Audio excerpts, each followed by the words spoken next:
This is a P.A.S. Report podcast sound clip. Listen to the full episode by going to the PASreport.com, iTunes, or any major podcast platform.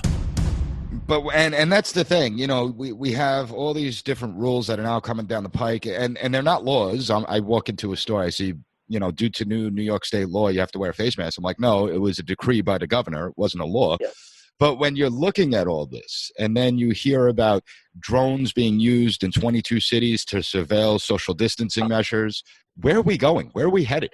It is terrifying to think, you know, how easily people have given into this, and people are cheering it on.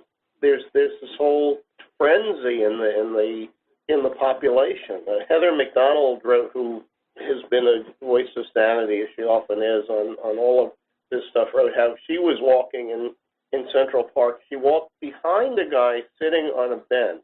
I guess she wasn't wearing a mask because she's walking alone in the park.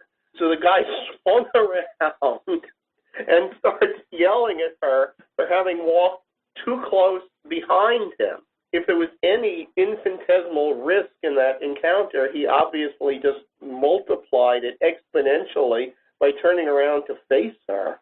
But this is the level of panic and hysteria we've precipitated. Common sense dictates if you're that worried that you're sitting at a park and someone walks behind you that you're going to get the coronavirus, then maybe you should make the decision not to leave your house. Yeah. I mean, that would make more sense if you're that fearful. And I do think that you're right. It is the hysterics, the panic, the fear that's out there. But what concerns me is that's when governments gain more power. That's when governments take advantage.